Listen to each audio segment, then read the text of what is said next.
students, how are you? Today we are starting our ongoing content that is related to the crisis of democratic order, and our today's content is why emergency was necessary.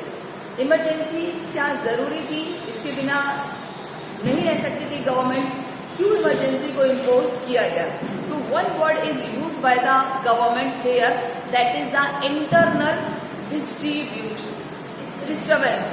internal disturbance means the आंतरिक तौर पर उस जगह पर कोई ना कोई problem आ गई थी जिसकी वजह से सेंट्रल गवर्नमेंट ने किसका सहारा लिया, इमरजेंसी का. तो अगर हम बात करें कि इमरजेंसी वॉज नेसेसरी, तो सेंट्रल गवर्नमेंट ने इसके लिए क्या एडवाइस करी है, it is compulsory to maintain the peace and order.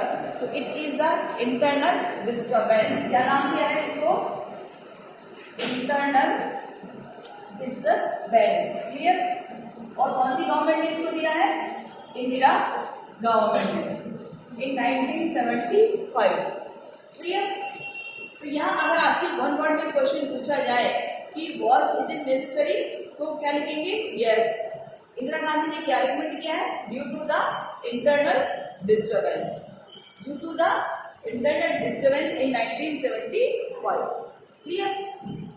What another question we can prepare here, that is कि what kind of logic given by the union government कि it is related to the regulation to peace. Why it is compulsory to impose the emergency? Means कि central government ने क्या क्या logic दिए कि piece रखने के लिए, इमरजेंसी को बनाए रखने के लिए, इस सिस्टम को बनाए रखने के लिए इमरजेंसी को इम्पोज करना जरूरी है. तो हम यहाँ पर हमारा क्वेश्चन बनाएंगे, आप सभी क्वेश्चन लिखेंगे कि why it is compulsory to impose emergency.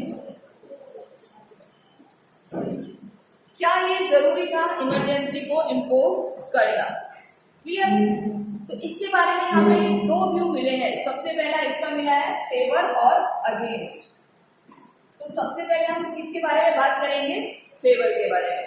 जो इसके क्या थे, फेवर कर रहे थे. और नो डाउट फेवर करने वाले कौन होंगे, कांग्रेस पार्टी के लीडर्स. कुछ ऐसे लीडर्स जो कह रहे थे कि ये कंपल्सरी था इमरजेंसी को लागू करना, तो उनकी हम क्या दे रहे हैं, फेवर में view. So what is the favour view, देखिए इस पैराग्राफ में से हम शॉर्ट समराइज करके लिखेंगे जो हमारा पेज नंबर 113 पर दिया हुआ है. That is The opposition party must also have to elected ruling party to govern according to its politics. पहली लाइन आप अंडरलाइन करिए, क्या है कि opposition party must allow क्या कि elect the ruling party to govern according to its politics. उसकी politics के अकॉर्डिंग गवर्न करने के लिए अलाउ करती है. Clear. Second point, agitation and movements are also not good for the democracy.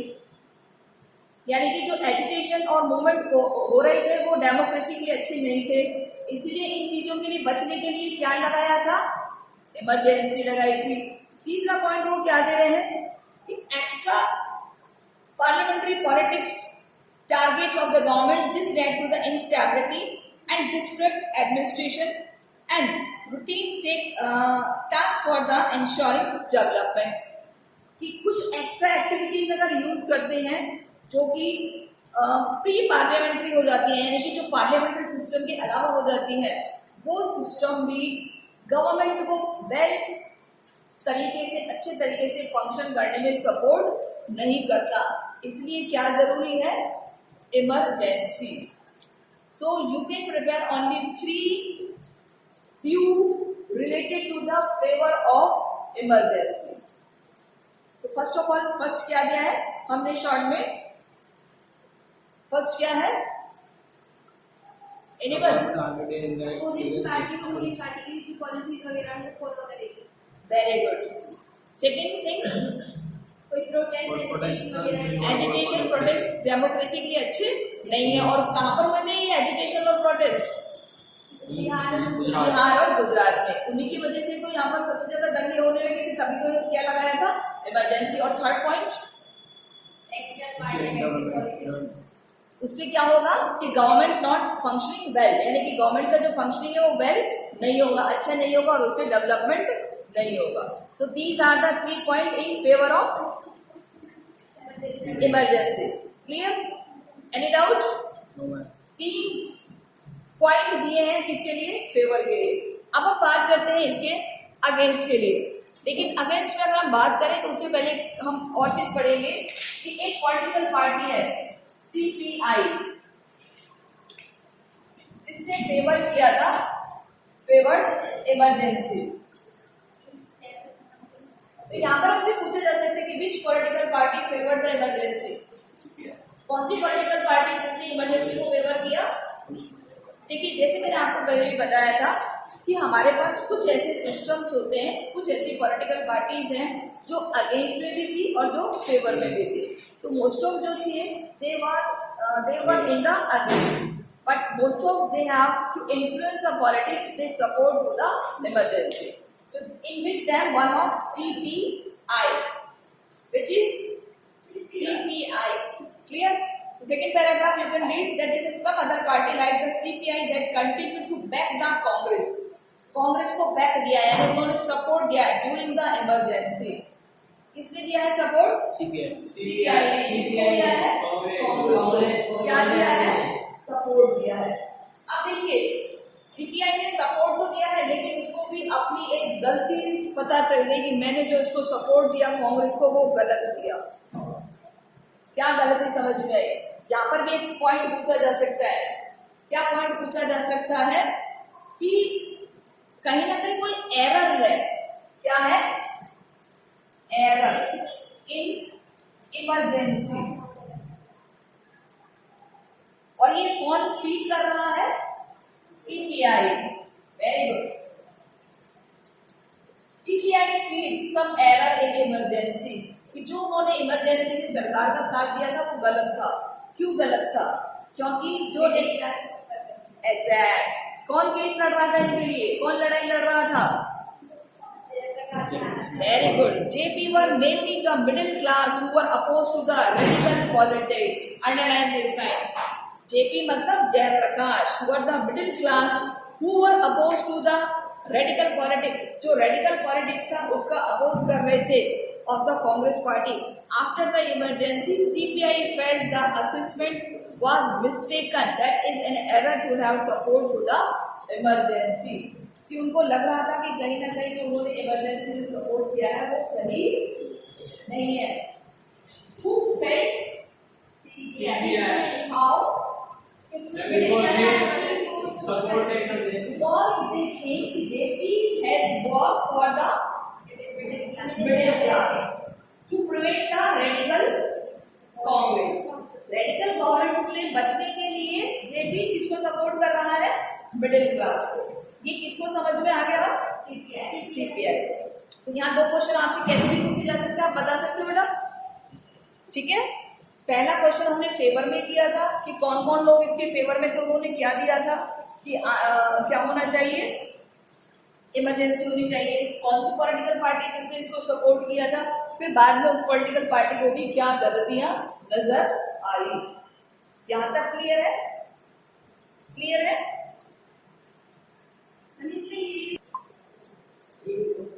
So now students, we are starting the against of emergency. The person those who are against the emergency.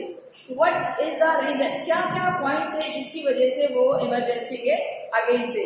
तो सबसे पहले अगर हम बात करें कि Indira Gandhi misuse the constitutional provision. Indira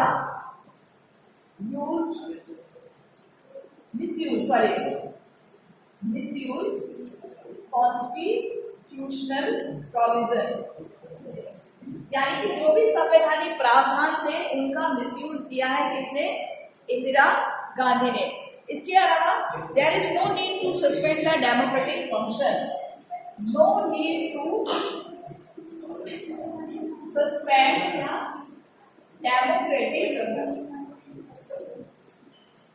functions, यानी कि जो भी डेमोक्रेटिक फंक्शंस थे उनको सस्पेंड करने की कोई जरूरत नहीं थी, वो एज इट इज कंटिन्यू किए जा सकते थे, जो कि इंदिरा गांधी ने सस्पेंड कर दिए थे। Suspend in the sense postpone कर दिए थे।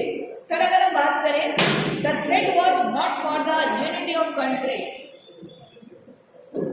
The threat was not for the unity of country but for Indira Gandhi, यानी कि देश की एकता के लिए कोई खतरा नहीं था जितना इंदिरा गांधी के लिए था। तो these are the person those they have against the emergency. One more कि people have right to publicly protest against the government. लोगों को तो राइट है, अधिकार है कि वो किसके अगेंस्ट जा सकते हैं, सरकार के अगेंस्ट जा सकते हैं, if they are not agreed with the policy of government. अगर वो सरकार की किसी पॉलिसी से सहमत नहीं है तो क्या हमें आंदोलन करने का अधिकार नहीं है या नहीं है? है ना? अगर सरकार की कोई पॉलिसी हमें अच्छी नहीं लग रही है, कोई बात हमें अच्छी नहीं लग रही, तो क्या हम उसके खिलाफ आवाज उठा सकते हैं? नहीं उठा सकते? उठा सकते हैं। तो इसका मतलब सरकार ये थोड़ी कि इमरजेंसी डेवलप कर दे, इसका मतलब ये थोड़ी कि इमरजेंसी हटा दे, नहीं। तो ये कह रहे हैं, listen to very carefully, I am repeating once again, some person those they are against the emergency, जो इमरजेंसी के अगेंस्ट थे, उन्होंने क्या क्या लॉजिक दिए? पहला लॉजिक, इंदिरा गांधी ने पावर का मिसयूज किया है जो कि कॉन्स्टिट्यूशन ने प्रोवाइड की है। तो भारतीय संविधान ने प्रधानमंत्री की पोस्ट के लिए जो पावर दी है उस पावर का क्या किया है? मिसयूज किया है। दूसरा, उनको जरूरत नहीं थी कि जितने भी डेमोक्रेटिक फंक्शन है उसको सस्पेंड कर दे, खत्म कर दे।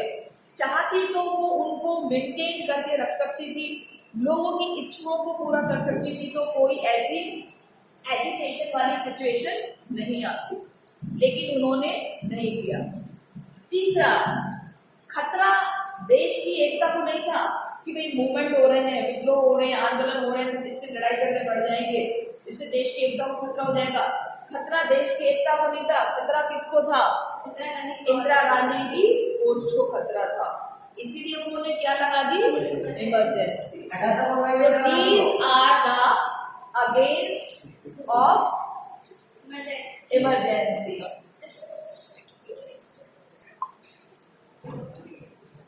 Now we are starting our next content. What happened during the emergency? What happened during emergency? Emergency के ड्यूरेशन में क्या हुआ था? देखिए, जहां पर आप अपनी लॉजिक रख रही है सेंट्रल गवर्नमेंट यानी यूनियन गवर्नमेंट की इमरजेंसी क्या जरूरी थी या नहीं थी, क्या क्या हुआ था उस ड्यूरेशन में। ओके, तो सबसे पहले हम यहाँ एक क्वेश्चन प्रिपेयर करेंगे कि view of government about the emergency. इसके view of ruling government, which government? About emergency. Ruling government कौन है? कांग्रेस। हेड कौन है? इंदिरा गांधी। क्या व्यू दे रही है वो, क्यों जरूरी था? एनीबडी कैन टेल मी, क्या कह सकती है वो? Simple, it is compulsory to maintain law and order, it is maintain to the peacefully environment, it is maintain to the poor welfare, क्या बोलते हैं, implement the policies project for the welfare of people. तो लोगों को समझाने के लिए, लोगों को बताने के लिए कि सरकार की क्या क्या पॉलिसीज हैं, इसके लिए क्या जरूरी था? इमरजेंसी। तो यहाँ हम सबसे पहले इनको शॉर्ट में लिखेंगे कि इमरजेंसी क्यों जरूरी थी, क्या लॉजिक दिया है। For bring law and order and maintain peace। किसके लिए? पीस के लिए। Restore efficiency and above all, clear. Next, implementation.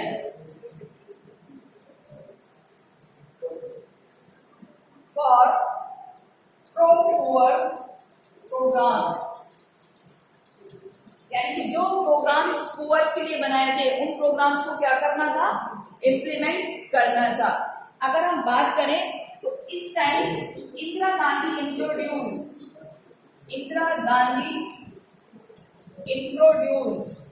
क्या इंट्रोड्यूस किया था, 20 points program for welfare of the people. Clear. Emergency के दौरान क्या क्या हुआ था, सबसे पहला लॉजिक तो क्या दिया है सरकार ने कि लॉ और ऑर्डर को मेंटेन करने के लिए, एक हमारी प्रोडक्टिविटी बढ़ाने के लिए, देश में शांति व्यवस्था बनी रहे, इसलिए क्या जरूरी था, इमरजेंसी। कौन दे रहा है अभी लॉजिक, रूलिंग गवर्नमेंट। कौन दे रहा है, रूलिंग गवर्नमेंट, कि क्यों जरूरी थी। दूसरा कह रही है कि जो हमने पॉलिसीज और प्रोग्राम बनाए हैं ना, किसके लिए, पुअर्स के लिए, उनको इम्प्लीमेंट करने के लिए ये जरूरी था। अब भाई एक बात बताओ, क्या आप बिना इमरजेंसी के किसी भी प्रोजेक्ट को इम्प्लीमेंट नहीं कर सकते, कर सकते हो ना, लेकिन आपकी पॉलिसी में एक इक्वली बिहेव होना चाहिए। कहीं ना कहीं कुछ ऐसा सिस्टम था जो अनइक्वल था, इसीलिए आपका अपोज किया गया। क्लियर। इस ड्यूरेशन में इंदिरा गांधी ने क्या कहा कि हम अपने 20 पॉइंट्स प्रोग्राम्स को इंट्रोड्यूस करना चाह रहे थे, जो कि लोगों के वेलफेयर से जुड़ा था। इसको कहते हैं 20 सूत्री कार्यक्रम। ये एक बहुत अच्छा जीके का क्वेश्चन है। हमारे देश में 20 सूत्री कार्यक्रम की शुरुआत किसने की है, इंदिरा गांधी ने, eight the time of emergency. कि मेरे कुछ 20 पॉलिसीज हैं, 20 प्रोजेक्ट हैं जो मैं किसके लिए शुरू करना चाहती हूँ, पुअर पीपल्स के लिए। ओके। अब वो 20 प्रोग्राम्स क्या हैं, देखिए हमारे बुक बहुत अच्छे से दिए हुए हैं। वो प्रोग्राम्स है, सबसे पहला लैंड रिफॉर्म्स, क्या है, भूमि सुधार, कि हमें पहला प्रोग्राम क्या करना है, भूमि सुधार करना है। दूसरा लैंड रिडिस्ट्रीब्यूशन, लैंड रिडिस्ट्रीब्यूशन, यानी हमें जमीन का पुनर्बंटवारा करना है। इसके अलावा एग्रीकल्चर वेजेस, यानी कि जो किसानों को वेजेस मिलता है एग्रीकल्चर के बेसिस पर, जिसको हम मिनिमम सपोर्ट प्राइस भी कहते हैं, was not good for the farmers, उसमें कहीं ना कहीं हमें उसका डेवलपमेंट करना होगा। इसके अलावा workers participation in management, workers participation in management. Clear. यानी कि जो लेबर है उनका प्रॉपरली पार्टिसिपेशन नहीं हो पा रहा है। तो ये कुछ प्रोग्राम थे। हाँ, इसके अलावा eradication of bonded labour, bonded labour in the sense, bonded labour जो जबरदस्ती काम पे लगाए जाते थे बिना किसी बाउंडेशन के, यानी कि ना तो उनको वेजेस दिया जा रहा, ना उनके काम की कंडीशंस तय होती थी, ना काम के घंटे, उसको कहते हैं बाउंडेड लेबर। उसको क्या करना चाहते थे ये, इरेडिकेट करना इन द सेंस रिमूव करना। सो यहाँ पर हमारे एक और क्वेश्चन तैयार होता है कि right about the 20 points program of Indira Gandhi. यहाँ पर आपकी बुक में तो ये 7-8 दिए हैं, वैसे 20 प्रोग्राम्स होते हैं ये ना, तो सारे के सारे हमें नहीं लिखने। आपसे कहेंगे राइट एनी 4, राइट एनी 5। कौन से programs, development program for the welfare of people, कौन से 20 पॉइंट प्रोग्राम, 20 सूत्री कार्यक्रम। Who introduce this, Indira Gandhi. Clear. So here we have prepared a question, that is what is the logic by given by the emergency by the central government। क्या logic दिया है, it is compulsory to maintain law and order, peace के लिए, stability के लिए, implemented the policy and program, जो कि किसके लिए है, वेलफेयर के लिए। फिर उन्होंने बताया कि हम अपने 20 सूत्री कार्यक्रम को इंट्रोड्यूस करना चाह रहे हैं, जो कि लोगों के वेलफेयर के लिए। तो क्वेश्चन होगा हमारा कि right about the 20 points project of Indira Gandhi. ठीक है। यहाँ हमारा क्वेश्चन होगा राइट अबाउट 20 पॉइंट प्रोजेक्ट या प्रोग्राम्स ऑफ इंदिरा। क्लियर? और ये इमरजेंसी के दौरान शुरू किया था। क्लियर? अब देखिए, जब इमरजेंसी डिक्लेयर हुई है तो बहुत सारे जो पर्सन्स हैं मिडिल क्लास पुअर, उनको लग रहा था कि हमारे लिए अच्छा होगा। बहुत सारे जो मिडिल क्लास हैं जिनके लिए पॉलिसीज आई थी, जिनके लिए प्रोजेक्ट आए थे, they were thinking that it was good for us but not to yet, यानी कि अभी तक ऐसा नहीं हुआ था। क्लियर? फिर उसके बाद एक शाह कमीशन बिठाया गया, एक शाह कमीशन जिसने चेक किया था, इंक्वायरी की थी कि what is the provision for the emergency, कि प्रोविजन क्या होगा इमरजेंसी का। Clear? Remember this. So this is important part of your content. First of all, this is the ruling government and this is the 20 points programs. What is this? 20 points programs. Clear?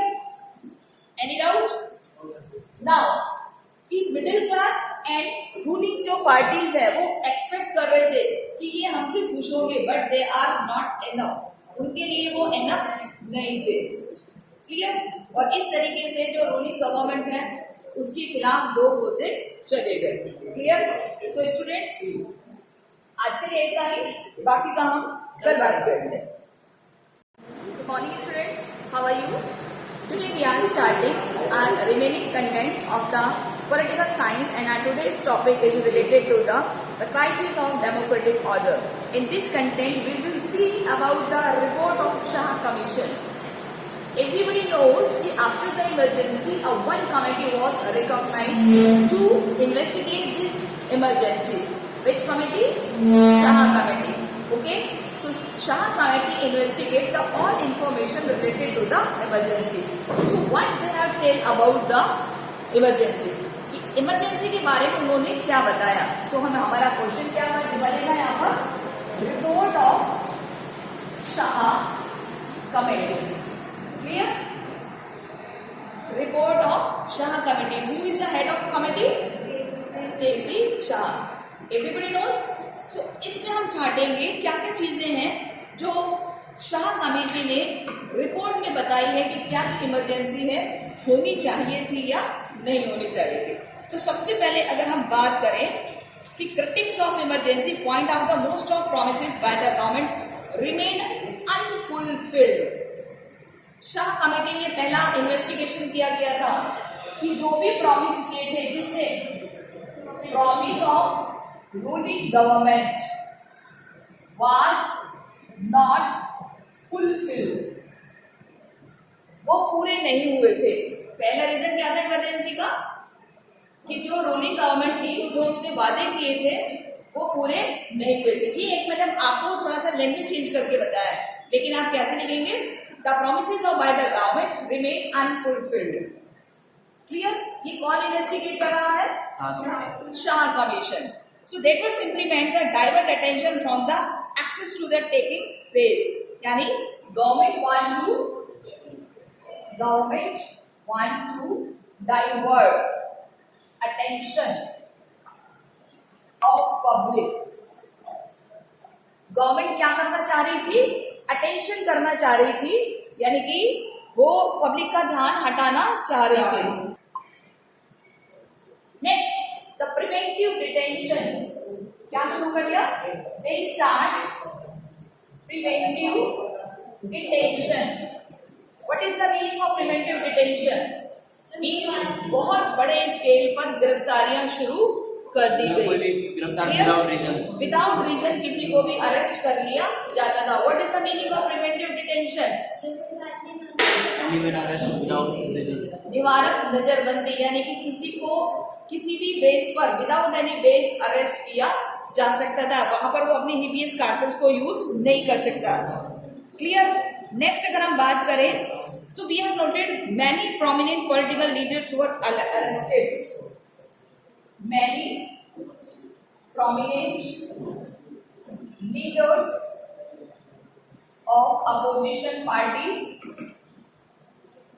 were arrested. Yes ये लोग arrest किया गया था, ठीक है। अगर हम next बात करें, 676 अपोजिशन लीडर्स वाज अरेस्टेड। एक डेटा दिया हुआ है कितने का, 676 लीडर्स जिनको क्या गया था, अरेस्ट किया गया था। लेकिन शाह कमीशन के अनुसार कितना है, 1,11,000 पर्सन को अरेस्ट किया गया है। ये किसके अनुसार है डेटा, शाह कमीशन के अकॉर्डिंग, ठीक है। क्योंकि हम किसकी रिपोर्ट पढ़ रहे हैं, शाह कमीशन की। देखिए अंडरलाइन कर लेना कि 676 the opposition leaders were arrested. तो शाह कमीशन जो है उन्होंने एस्टिमेट लगाया है कि लगभग 1,11,000 people were arrested under the preventive detention. Preventive detention के तहत शाह कमीशन के अनुसार कितने लोगों को गिरफ्तार किया गया है, 1,11,000। रफली आइडिया लोगों ने कितना दिया है, 676 का, लेकिन ये करेक्ट नहीं है। शाह कमीशन ने कहा है लगभग 1,11,000 लोगों को अरेस्ट किया गया है। The severe restriction were put on the press. A restriction put on the press. Yes या no? प्रेस पर कंट्रोल कर लिया गया था। कौन सी मैगजीन्स बंद हो गई थी, कौन सी 2 मैगजीन्स का नाम हमने पढ़ा है जो बंद हो गई थी, और कौन से न्यूज़पेपर ने उनके खिलाफ छापने से मना कर दिया था, Indian express, magazine statement, main stream, और मैगजीन मेन स्ट्रीम है, स्टेटमेंट और स्टेटमेंट न्यूज़पेपर मैगजीन है। मैगजीन न्यूज़पेपर कौन कौन से हैं, मैम स्टेटमेंट था, और ma'am Indian express magazine seminar थी और दूसरी मेन स्ट्रीम और सेमिनार। वेरी गुड, ठीक है। The Shah commission report mention that the general manager of Delhi Power Supply Corporation received the verbal order from office to the left governor to Delhi to electricity cut all the newspapers, यानी press, जितने भी newspaper की press थी उनकी electricity को cut कर दिया गया। यानी हम उसको उसमें प्रिसाइज कर सकते हैं कि restriction put on the press, press के ऊपर रिस्ट्रिक्शंस लगा दिए थे।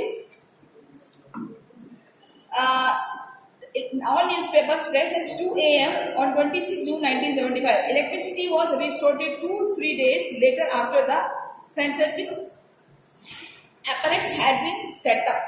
और इलेक्ट्रिसिटी कब हुई, जब 2-3 बार सेंसरशिप को एस्टेब्लिश किया गया। सेंसरशिप को क्यों एस्टेब्लिश किया गया,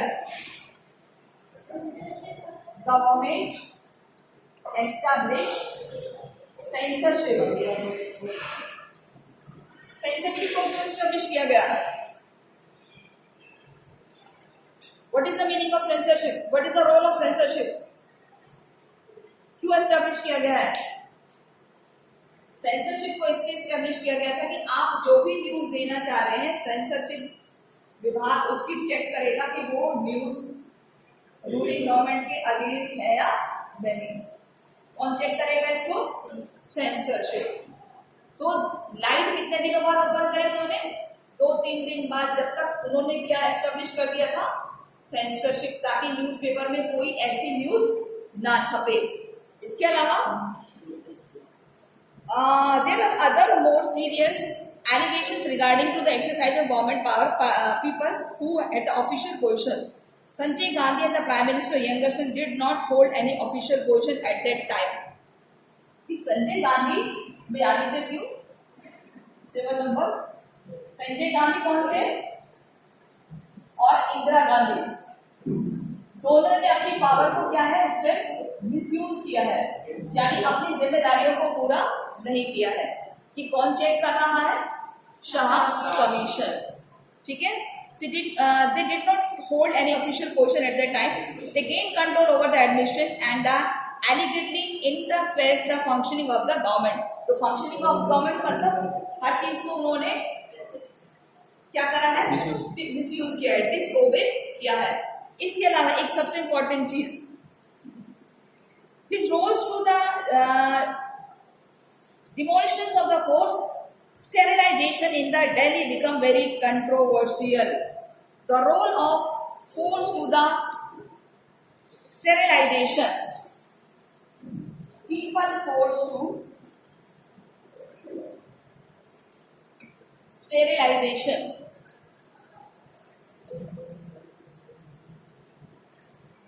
Sterilization in Delhi. लोगों को जबरदस्ती स्टेरिलाइजेशन के लिए फोर्स किया गया. What is the meaning of sterilization? ये 8 पॉइंट लिखने. नसबंदी. Yes, very good. जो कि दिल्ली में जबरदस्ती लोगों को कराना पड़ा at the time of emergency. ठीक है, ये सबसे भयानक रिजल्ट था उसका. नसबंदी का मीनिंग होता है कि ये जेंट्स का होता है जो आगे प्रोडक्टिव सिस्टम के लिए कैपेबल नहीं रहता. ठीक है, तो ये एक परिवार नियोजन का तरीका होता है जिसमें गवर्नमेंट एनकरेज करती है उन पर्सन को पॉपुलेशन कंट्रोल के लिए, बट लोगों को जबरदस्ती ये चीज करवानी पड़ी. कहाँ पर? दिल्ली में. क्लियर? तो ये किसकी रिपोर्ट है? एक बार लास्ट का पैराग्राफ पढ़ देते तो एंड कर देते हैं इसका. ठीक है, हाँ बिल्कुल. ये 8 पॉइंट आपको लिखने हैं. ये रिपोर्ट में 8 पॉइंट मैंने शॉर्ट में लिखे हैं. आप और भी पॉइंट आ सकते हैं. हाँ, लेकिन एनफ है 8 हमारे लिए. Important points are देखिए, use of the government facilities and misuse the power of constitutions.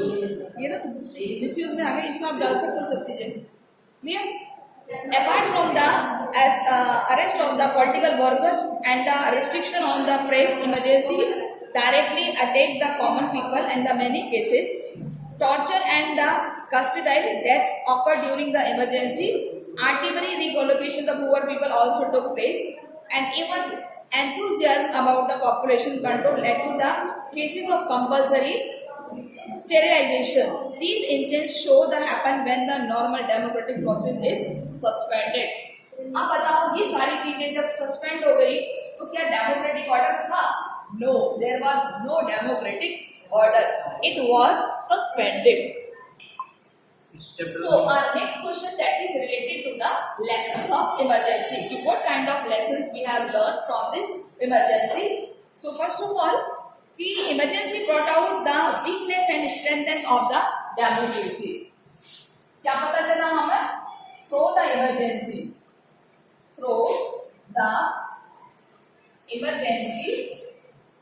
we find out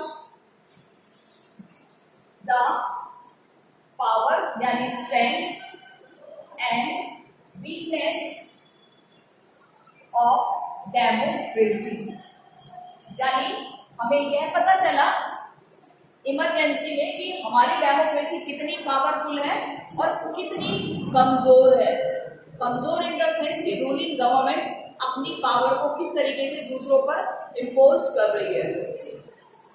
powerful यानी कि जो रूलिंग गवर्नमेंट है वो सबसे ज्यादा पावरफुल है कि जनता की आवाज भी उसको समझ में नहीं आ रही. तो कब पता चला? देखिए, पहली लाइन से आपको पता चल जाएगा कि the emergency had brought out both weakness and the strength of Indian democracy. Clear? मैंने शॉर्ट में क्या लिखा है? Through the emergency we find out the power and weakness of democracy. Which line is easy? Book की line easy है, ये वाली line easy. Clear हो गया? सेकेंड लाइन हम बात करते हैं. It is difficult to await the democracy in India. क्या था? It is difficult to await, यानी कि ये बहुत ज्यादा मुश्किल है with the democracy in India. With the democracy in India.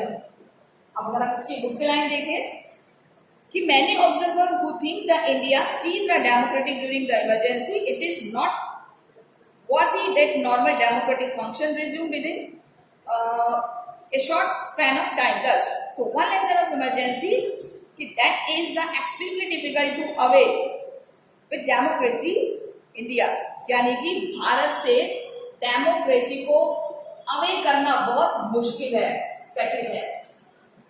Emergency का खत्म होना क्या बताता है कि हमारे यहाँ डेमोक्रेसी पावरफुल है. यानी लोग डेमोक्रेसी पॉलिसीज के थ्रू, डेमोक्रेटिक टूल्स के थ्रू किसी भी गवर्नमेंट को अपोज कर सकते हैं. डेमोक्रेसी में क्या है? ताकत भी है. ये हमें किससे पता चला? इमरजेंसी से। अगर हम थर्ड फाइंड आउट करें, ठीक है, अगर आप इस तरीके से लिखेंगे तो आपको बहुत ज्यादा सुविधा रहेगी। Emergency brought out some provision have been rectified, so new internal emergency can be imposed, new rectified of emergency. Now it can impose on internal emergency, यानी आंतरिक तौर पर भी इम्पोज की जा सकती है in case of armed rebellion, in case of armed rebellion. Armed rebellion का मतलब होता है सशस्त्र विद्रोह, सशस्त्र विद्रोह। मैं आप इसको समझाती हूँ, आपको पहले ध्यान से समझिए। देखिए, सबने लिख लिया? ये थर्ड वाला मैं आपको समझाती हूँ ये क्या है।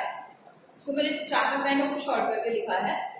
एक नया रेक्टिफाइड पता चला है, इमरजेंसी का नया तरीका पता चला है कि now it can impose in internal level पर अगर कोई घटना हो जाती है तो हम इमरजेंसी लगा सकते हैं। कब? जब कोई आर्म रेबेलियन हो। आर्म मतलब शस्त्र से विद्रोह हो, कि जैसे हमारा देश इमरजेंसी के खिलाफ लोग आवाज उठा रहे हैं, रूलिंग गवर्नमेंट के खिलाफ आवाज उठा रहे हैं और सशस्त्र विद्रोह हो गया कि लोग विद्रोह कर रहे हैं, शस्त्रों के साथ कर रहे हैं, उसको क्या कहते हैं? Armed rebellion. आर्म मतलब हथियार, वेपन्स के साथ। तो अब गवर्नमेंट क्या कर सकती है उसको रोकने के लिए? इमरजेंसी इम्पोज कर सकती है, क्योंकि इससे पहले इमरजेंसी केवल कब लगाई जाती थी? एक्सटर्नल वॉर में। 352, वेरी गुड। ये तो विद्रोह की बात कर रहे हैं ना, कि in case of war, in case of peace में अगर खतरा हो तो कौन सा आर्टिकल लगाया जाता है? 352। अब वो हमारे देश के अंदर ही हो रहा है, कोई और देश अटैक नहीं कर रहा, हमारे देश के अंदर ही हो रहा है। Arm rebellion. आर्म रेबेलियन मतलब हथियारों के साथ लड़ाई। तो रूलिंग गवर्नमेंट क्या करेगी? क्या लगाएगी? इमरजेंसी। ऐसा हमारे देश में पहली बार हुआ। कितनी बार हुआ है ये? पहली बार हुआ है 1975 में, उसके बाद नहीं हुआ है। इतनी बड़ी इमरजेंसी केवल और केवल तभी लगाई गई है। वॉर के टाइम इमरजेंसी लगी है, चाहे चाइना का वॉर हो, पाकिस्तान का वॉर। नुकसान ये हुआ था ना कि इतने कई महीनों तक हमारी जो सरकार है उसने अपनी मनमानी करी, लोगों को जबरदस्ती अरेस्ट किया गया, उनको काम से बेदखल किया गया, उनको जो बेसिक फैसिलिटीज दी जाती थी सारे रोक लिए, उनके फंडामेंटल राइट्स को एक्सप्लॉइट कर दिया, है ना। कुल मिलाकर लगभग मैंने जैसे बताया 21 महीने तक, बहुत लंबा टाइम होता है, 21 महीने तक इमरजेंसी रही है। ठीक है, आपके रूप में 18 महीने दिया हुआ, वैसे लगभग 21 महीने तक इमरजेंसी चली थी। ठीक है, तो हमने तीसरी बात क्या सीखी इमरजेंसी से, कि यदि हमारे देश में आंतरिक विद्रोह है तो भी हम क्या लगा सकते हैं? इमरजेंसी लगा सकते हैं। लेकिन वो विद्रोह कैसा होना चाहिए? हथियारों वाला। क्लियर, कि लोग हथियार लेकर के निकल पड़े। फोर्थ अगर हम बात करें, emergency must be given by the written of council of minister. Emergency कौन डिक्लेयर करेगा? Emergency will be declared by president with the written application, यानी कि रिटन में एप्लीकेशन होगी from council of minister. Council of minister लिख के देगा तो ही राष्ट्रपति क्या डिक्लेयर करेगा? इमरजेंसी। कौन से आर्टिकल के अनुसार? 352 और 356 में कौन लिख के देगा? गवर्नर लिख के देगा। बताया था हमने। ये आपका 1 मार्क्स का भी क्वेश्चन है। ओके,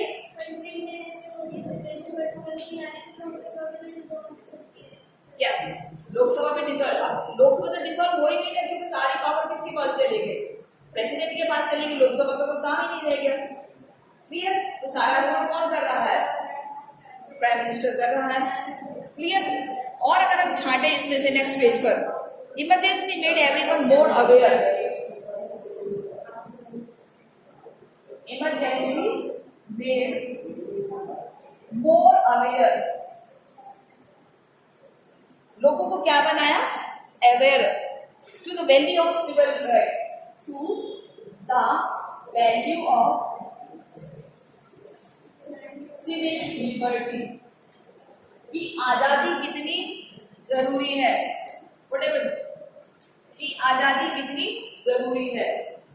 ओके, अगर हम बात करें 6, तो 6 में देखें, the court have play active role to protecting civil rights.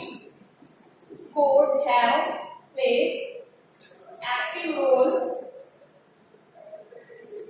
to protect civil rights. So all these 3 lessons we have learned from the emergency. So after the emergency, जो political system था, so that have one slogan, that is we want to save the democracy. So this is the most famous slogan which is given by the many political party. They call it to they make the group against the Congress. उन्होंने अपना क्या बना लिया था? Group बना लिया था, किसके खिलाफ? कांग्रेस के खिलाफ। और वो सब अब किस चीज के लिए आवाज उठाने लग गए? Save the democracy.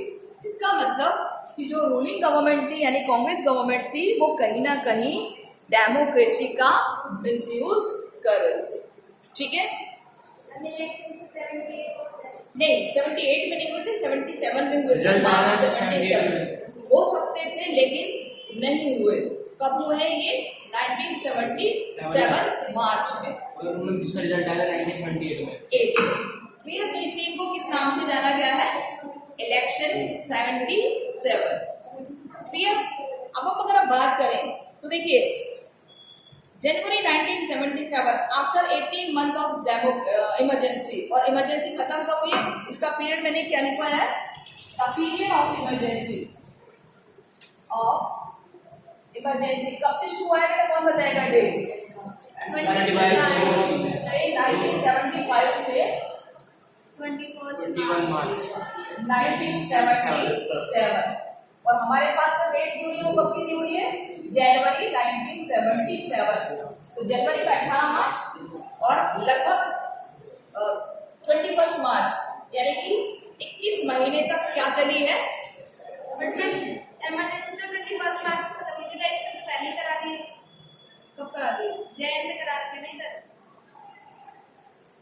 यानी कि जैन का एक उन्होंने प्रोडक्शन किया है कि अब हमें क्या कराने हैं? इलेक्शन हुए हैं मार्च में। ठीक है? 18वें महीने में ये डिक्लेयर किया था कि अब हमें क्या करना है? इलेक्शंस कराने हैं, ताकि हम क्या कर सके? रूलिंग गवर्नमेंट को अपोज कर सके, ताकि लोगों को जो ये इमरजेंसी से नुकसान हुआ है उसकी भरपाई हो सके। तो यहाँ पर देखिए क्या कर रहा है कि इलेक्शन और हेल्ड इन मार्च 1977, अंडरलाइन करो, ये दिया है। So this led the opposition party very little time. The political development took place very rapidly. The major opposition party already coming closer to pre-emergency period. बहुत सारी जो opposition political parties थी क्या किया? Political parties come together.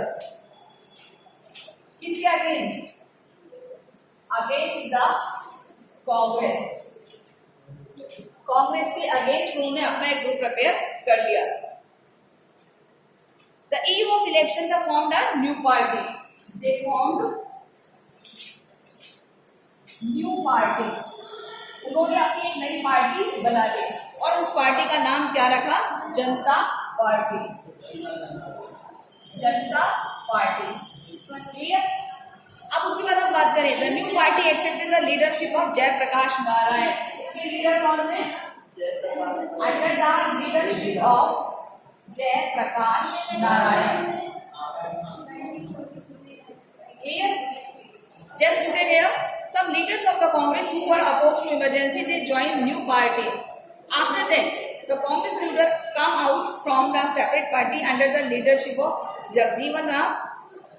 This party named the Congress for Democracy later merged with the